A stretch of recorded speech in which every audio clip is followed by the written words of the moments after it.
Y vamos a comenzar con José María Núñez, psicólogo, estudiante de psicología y dinamizador de grupos especializado en circo social, con su tema que expondrá el cuerpo como herramienta de educación sexual. Adelante. Hola, buenas tardes. Voy a compartir la pantalla. Sí, ¿se ve ahora bien? Sí, vale. Sí, perfecto, Núñez. Muy bien, muchas gracias. Bueno, como decía Edna, soy María Núñez, soy estudiante de la Universidad Camilo José Cela de Madrid y bueno, vengo a proponer una breve reflexión acerca de la forma en la que impartimos educación sexual, basada un poquito en mi propia experiencia, en la formación que he recibido y en los antecedentes teóricos en los que me he basado, que me llevan a la siguiente pregunta, que es ¿dónde queda el cuerpo en la educación sexual que proponemos, ¿no? Partimos de la base, a ver si esto me deja pasar de página. Sí. Partimos de la base de que vivimos en una sociedad en la que el cuerpo y la mente han quedado completamente escindidos, ¿no? Se da generalmente más valor a lo cognitivo por encima de lo corporal, y esto lo podemos ver muy claramente en las aulas de educación tradicional, en las que el principal componente es el cognitivo y en las que nos encontramos el contexto de que las personas pasan la mayor parte del tiempo sentadas, inmóviles y con la prohibición explícita de poder relacionarse entre ellas, ¿no? Básicamente nos enfrentamos a un sistema educativo tradicional que está construido muy en base al aprendizaje a través del elemento cognitivo, dejando continuamente de lado el elemento corporal. Por eso el título de En guerra contra el cuerpo, ¿no? Esta diapositiva la he puesto girada simplemente como forma metafórica de integrar esa corporalidad que es necesaria en el contexto educativo, porque dado que esto es una conferencia online, no tengo la posibilidad de integrarlo, pero pues de alguna forma quería proponerlo. Y bueno, esto me lleva a la siguiente pregunta. ¿Qué papel tiene la educación sexual en todo esto? Puesto que la educación sexual se basa en el trabajo del cuerpo, al fin y al cabo. La sexualidad es cuerpo, en esencia, tal como dice Antonio Centeno, un cuerpo no se tiene, un cuerpo se es, ¿no? Si bien parece que la educación sexual está superando el modelo preventivista en el que se da solo importancia a la prevención de enfermedades de transmisión sexual, a los embarazos no deseados, y se empieza a poner más el foco en el placer, en el autoconocimiento, en la aceptación de uno mismo y una misma. Sin embargo, ¿cómo poner todos estos elementos sobre la mesa a través de un elemento meramente teórico? No es la reflexión que planteo.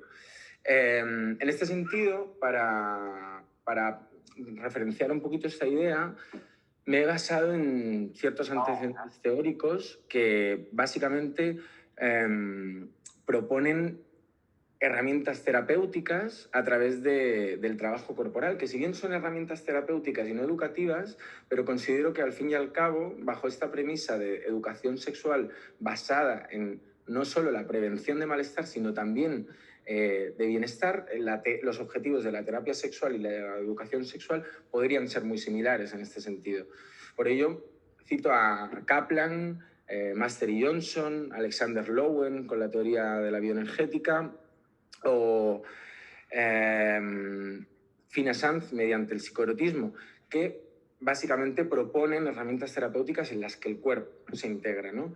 En este sentido, estos autores y autoras tienen en común que trabajan mucho a través de la desgenitalización de las prácticas eróticas. Me fijaré ahora más en el elemento erótico, ya que no me da tiempo a trabajar otros elementos, ¿no? Pero en el elemento erótico, en torno a la desgenitalización, bueno, se emplea como herramienta para evitar los elementos ansiógenos de las prácticas coitocentristas y falocentristas, como herramienta incluso preventiva, como herramienta terapéutica, ¿no? Pero en esta sociedad en la que, como comentaba, vivimos escindidos el cuerpo y la mente, es decir, separados, ¿cómo llevar a la práctica todo este aprendizaje que he expuesto de forma teórica?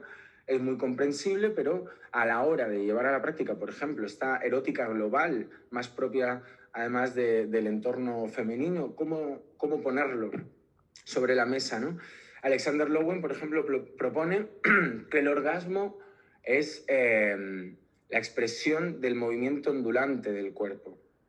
Kaplan habla de que el elemento terapéutico de su propuesta es el de que el paciente o la paciente ponga en práctica herramientas o prácticas eróticas que anteriormente se había prohibido, y a través de ese conocimiento y de esa experiencia es como se realiza el aprendizaje, que tiene un fuerte elemento terapéutico.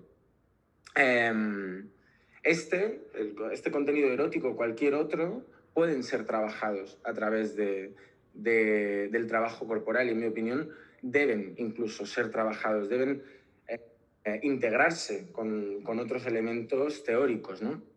Me interesa mucho la segunda frase de la diapositiva, dado que esta propuesta de práctica erótica alternativa, de educación sexual erótica, juega con un lenguaje no verbal, con un lenguaje lúdico, que puede ser entendido el erotismo, ¿no? ¿Cuándo hemos aprendido este lenguaje corporal y cómo poner en marcha todo este elemento lúdico si a partir de la adolescencia olvidamos completamente el juego, ¿no? Creo que es maravilloso hablar de todo esto desde una perspectiva teórica, pero como comento, pongo en duda si solo desde esta perspectiva es posible llevar a cabo este aprendizaje de forma realmente significativa para los y las alumnas, ¿no?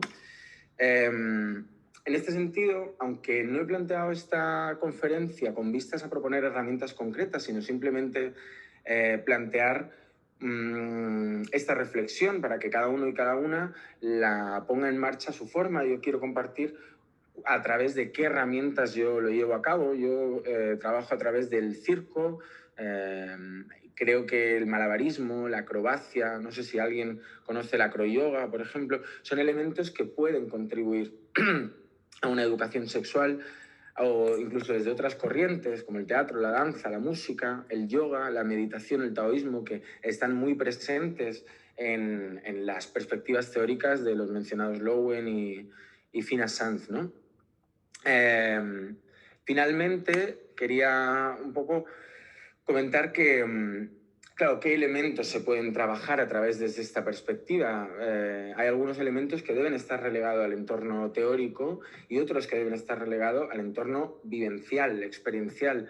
Creo que a través de esta perspectiva se puede trabajar la creatividad, la comunicación, el respeto a la diversidad. Creo que es muy importante y está muy integrado con esta perspectiva el respetar y considerar la diversidad de estilos de aprendizaje, en tanto que nos encontramos en las aulas alumnos y alumnas con unos estilos de aprendizaje kinésico frente a otras personas que a lo mejor tienen un aprendizaje más relacionado con ámbitos cognitivos, como matemático, memorístico, ¿no?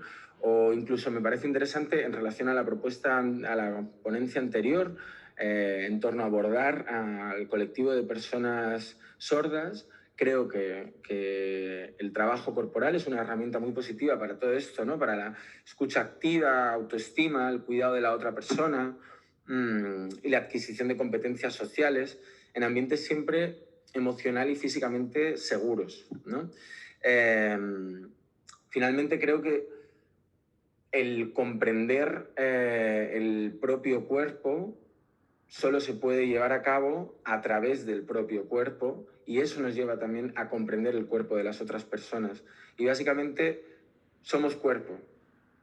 Y una educación que no comprende este principio es en definitiva, en mi opinión, deshumanizante, ¿no? Al no considerar que somos uno, mente y cuerpo.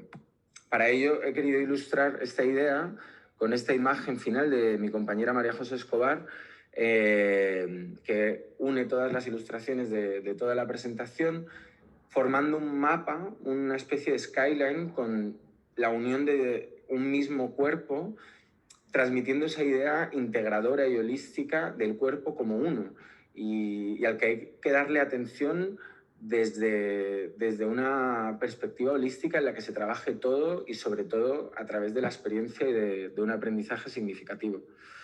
No sé cómo estoy de tiempo ahora mismo, porque si hay algunas dudas que esta misma propuesta me sugieren a mí mismo, ¿no? A nivel de... Sí, perdón. Discúlpame, tienes alrededor de 2 minutos. Ah, sí, perfecto.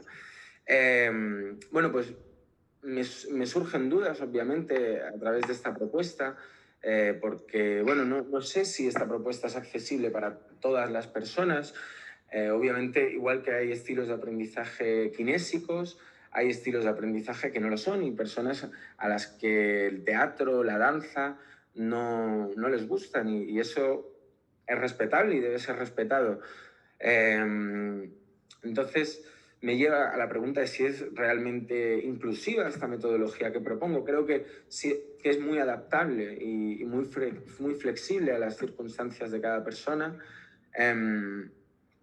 Me surge la duda de qué espacios físicos y temporales disponemos para llevar a cabo esto, porque al fin y al cabo, esta perspectiva que propongo no tiene un aprendizaje, no tiene siempre un objetivo de aprendizaje muy claro, es decir, cuando se propone un ejercicio de acroyoga, a lo mejor desde mi perspectiva, acroyoga, para quien no lo sepa, es una especie de yoga en pareja en la que una persona se sube encima de otra. Desde mi perspectiva ahí se está trabajando la confianza, la coordinación, la cooperación, la cohesión, el conocimiento del cuerpo de la otra persona y el respeto y el cuidado. Esa es mi perspectiva como educador, pero a lo mejor el aprendizaje que está realizando la otra persona es igualmente válido y muy distinto. Entonces me viene a la duda cómo evaluar todo ese aprendizaje que propongo. ¿Es realmente evaluable o quizás simplemente no lo es? Y comentaba lo de los espacios físicos y temporales porque es un aprendizaje lento, que no se puede trabajar a través de una sesión. Para generar un espacio seguro es necesario invertir tiempo, ¿no? Y bueno, en definitiva dejo aquí mi email porque me parece interesante que si alguna persona tiene alguna propuesta interesante en este sentido, alguna idea, algún referente que quiera compartir conmigo, sería maravilloso. Yo estoy trabajando en un proyecto dirigido a esto que precisamente quiero implantar en México y nada, si alguien tiene alguna propuesta o incluso alguna duda que me quiera comentar, pues sería maravilloso. Así que muchísimas gracias. Gracias a usted. Gracias a usted y excelente presentación. Me encantó la perspectiva de trabajar la sexualidad exactamente a través de otras perspectivas, valga la redundancia. Muy, muy interesante. Bueno, muchísimas gracias. Sí, bonita tarde.